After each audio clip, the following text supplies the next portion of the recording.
अभी देखने को मिल रहा है भारत के पड़ोस में एक छटपटाहट, और इस छटपटाहट का असर भी हो रहा है। ऑपरेशन सिंदूर की वर्षगांठ पर भारत और पाकिस्तान दोनों के बीच में बहुत सारी चीजें हुई है। जानेंगे आखिरकार क्यों कहा पाकिस्तान के ISPR ने कि भारतीय सेना ने अंग्रेजी में बातचीत क्यों की। अब भारतीय सेना के अंग्रेजी में बात करने से क्या तकलीफ है ISPR को। साथ ही साथ इन्होंने ये कहा कि एक दिन हम भारत को पानी देंगे। अब ऐसा कैसे संभव हो सकता है। जानेंगे जियोपॉलिटिक्स में क्या कुछ चल रहा है। हमेशा की तरह जानने को मिलेगा बहुत कुछ। आइए जानते हैं इन खबरों को विस्तार से। कहते हैं ना, अधिक सयानो जाए ठगानो, कुछ वैसा ही हाल इस वक्त पाकिस्तान का है। अभी पाकिस्तान की स्थिति ऐसी हो गई है कि इन्होंने UAE का कर्जा लौटा दिया। सऊदी अरब से लेकर UAE का कर्जा तो लौटा दिया, लेकिन सऊदी अरब के चक्कर में ये फंस गए। अब सऊदी अरब जैसा कहेगा अपनी ट्रीटी के अनुसार वैसा ही करना पड़ेगा पाकिस्तान। अब इसी बीच क्या होता है, वर्षगांठ आ जाती है ऑपरेशन सिंदूर की, और भारत की तरफ से ऑपरेशन सिंदूर को लेकर कई तरह के कार्यक्रम आयोजित किए जाते हैं। PM मोदी की तरफ से भी याद किया जाता है ऑपरेशन सिंदूर को,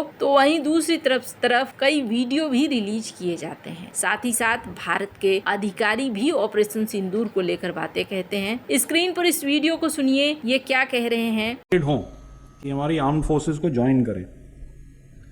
और सबसे कठिन क्षण, इससे पहले कि मैं बाकियों को हैंड ओवर करूं, तो सबसे कठिन क्षण था, हम सब मल्टी डोमेन ऑपरेशंस की बात करते हैं, लेकिन आपने देखा कि एक दूसरे तरीके से हमने इस ऑपरेशन को अंजाम दिया। इस बार हमने डिसाइड किया कि हम टेरर कैंप्स को लाइन ऑफ कंट्रोल या इंटरनेशनल बाउंड्री क्रॉस करे बिना टारगेट करेंगे अपनी तरफ से। लेकिन जब आप इस तरह का ऑपरेशन करते हैं तो आपको उसकी एविडेंस चाहिए होती है, जो कि पाकिस्तान के पास नहीं। उन्होंने बोला हमने ये किया, हमने वो किया, कोई एविडेंस नहीं। आपको एयर मार्शल भारती ने या मैंने या प्रमोद ने वीडियोस दिखाए, वो कैसे आए। कोऑर्डिनेशन करी, आईज इन द स्काई भेजे, एक भेजा, दूसरा भेजा डुप्लीकेट, तीसरा भेजा रिडंडेंसी, ताकि अगर कोई फेल हो तो इस तरह की कोऑर्डिनेशन आप प्लान कर सकते हैं। लेकिन बड़ा चैलेंज है कि आपकी प्लानिंग पूरी मैनिफेस्ट होगी कि नहीं। तो वो क्षण इन्होंने कहा कि पाकिस्तान ने एक भी सबूत नहीं दिखाया, जो सबसे बड़ा सच है। पाकिस्तान कई बार कहता है कि हमने 4 राफेल गिरा दिए, 5 फलना गिरा दिए, लेकिन वो कभी भी सबूत नहीं दिखा पाते हैं। वहीं भारत की बात करें तो भारत ने सबूत भी दिखाया। साथ ही साथ भारत ने कई वीडियोज में भी ट्रेलर के रूप में उन सबूतों का इस्तेमाल किया। तो भारत अपनी तरफ से सबूत भी दे रहा है। साथ ही साथ भारतीय अधिकारी ने ये भी कहा कि मुझे तो आश्चर्य लगता है फील्ड मार्शल असीम मुनीर की पदोन्नति कैसे हो गई। बात तो सही है, और ये सभी जानते हैं कि पाकिस्तान में किसका शासन है और किसका चलता है, और यही वजह है कि आप देखेंगे डोनाल्ड ट्रंप भी अक्सर जनरल मुनीर की ही बातें करते रहते हैं। तो वो जो चाहेंगे वही होगा। मुनीर ने यहाँ खुद को ही मेडल पहनवा दिया और साथ ही साथ पदोन्नति भी करवा दी, जिस पर फील्ड मार्शल बनने के बाद किसी ने कुछ बोला भी नहीं। शहबाज शरीफ ने उल्टा मोहर भी लगा दी। पर अब असली मुद्दा जब वर्षगांठ की बात आने लगी तो भारत की तरफ से जब बयान देने लगे, तो स्क्रीन पर एक वीडियो सुनिए जिसमें ये क्या कह रहे हैं। अभी थोड़ी देर पहले इनके आए हुए थे वो DGMO और DG एयर ऑपरेशंस और सीनियर अफसरान। पहली बात तो ये कि यार तुम्हें किसने कहा कि अंग्रेजी में बातचीत कर रहे हो। इसलिए क्योंकि तुम सुनाना चाहते हो दुनिया को कि हाँ ये हुआ था। ये ISPR के डायरेक्टर जनरल हैं लेफ्टिनेंट जनरल अहमद शरीफ चौधरी। इन्होंने पूछा कि अंग्रेजी में प्रेस कॉन्फ्रेंस क्यों किया भारतीय सेना ने। इन्होंने आरोप लगाया कि भारतीय सैन्य अधिकारियों ने अंग्रेजी में प्रेस कॉन्फ्रेंस इसलिए किया ताकि वो दुनिया को बताना चाहते हैं कि ऑपरेशन सिंदूर के दौरान क्या हुआ था। रावलपिंडी में जिस तरीके से ये कह रहे थे, अब सबसे अजीब बात है कि ये ऐसी बातें सोच भी कैसे सकते हैं, और अगर पूरी दुनिया को बता ही दिया तो क्या गलत हो गया। सबसे बड़ी चीज ये है, भारतीय सेना ने ये कहा था कि नियंत्रण रेखा के पार कोई भी आतंकी ठिकाना सुरक्षित नहीं है, और भारत अपने इच्छा अनुसार समय और तरीके से हर आतंकी ढांचे को निशाना बनाएगा। ऑपरेशन सिंदूर के 1 साल पूरा होने पर भारतीय वायुसेना, नौसेना और थल सेना के सैन्य अभियानों के प्रमुखों ने संबोधित किया था कि अब कोई भी ठिकाना सुरक्षित नहीं है, हर उस ठिकाने पर एक्शन ले सकते सकते हैं। तो इन्हें टेंशन इस बात को लेकर हो रही है कि अंग्रेजी में क्यों कहा, जबकि सबसे बड़ी चीज ये है कि भारत विभिन्न सेनाओं के बीच में बातचीत होती है और यही वजह है कि भारतीय सेना के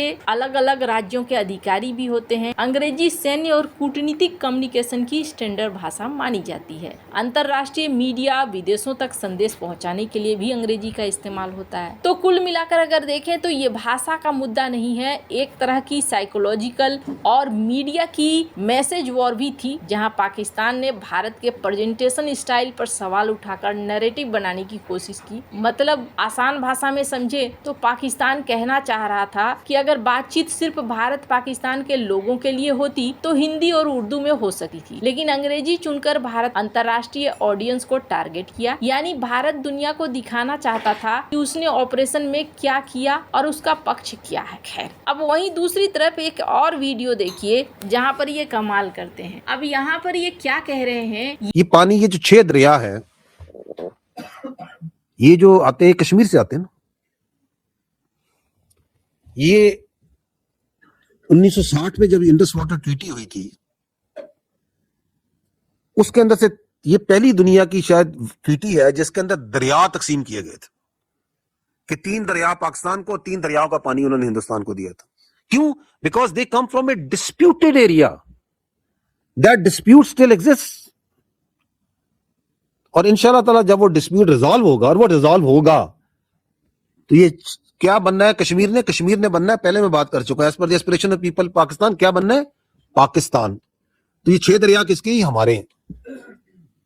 तो फिर फैसला किसने करना है? एज अपर रिपेरियन हम फैसला करेंगे कि पानी देना या नहीं देना।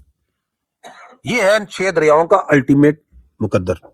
ये दरअसल कह रहे हैं कि कश्मीर पाकिस्तान बन जाएगा, मतलब पाकिस्तान का हिस्सा हो जाएगा और हम फैसला करेंगे कि भारत को पानी देना है कि नहीं देना है। ये थोड़ी अजीब सी बात है। इनका कहना है कि एक न एक दिन हम कश्मीर को हथिया लेंगे और उसके बाद जब कश्मीर पाकिस्तान का हिस्सा बन जाएगा तो वहाँ से बहने वाली नदियों पर उनका ही कंट्रोल होगा। ऐसी स्थिति में पाकिस्तान फैसला कर सकेगा। फिर इन्होंने 1960 का भी याद किया। इन्होंने कहा कि 3 नदियों को उन्हें दिया गया था और 3 नदियों का पानी हमें दिया गया था, लेकिन भारत अब यहाँ पर रोकने की कोशिश कर रहा है। अभी तो फिलहाल इन्होंने बहुत सारी बातें कही है, हम डैम उड़ा देंगे, लेकिन अभी तक वहाँ तक तो बात पहुँची नहीं है। अब ये सीधे कश्मीर की बात कर रहे हैं। अभी का सीन ऐसा है कि पाकिस्तान बस चाहता है कि कुछ भी अपनी जनता को सुना दे और उसी हिसाब से उनकी जनता खुश हो जाए। बातचीत के लिए बेचैन है पाकिस्तान, लेकिन बातचीत हो नहीं पा रही है। भारत भी अपने इंडस वाटर के प्रोजेक्ट को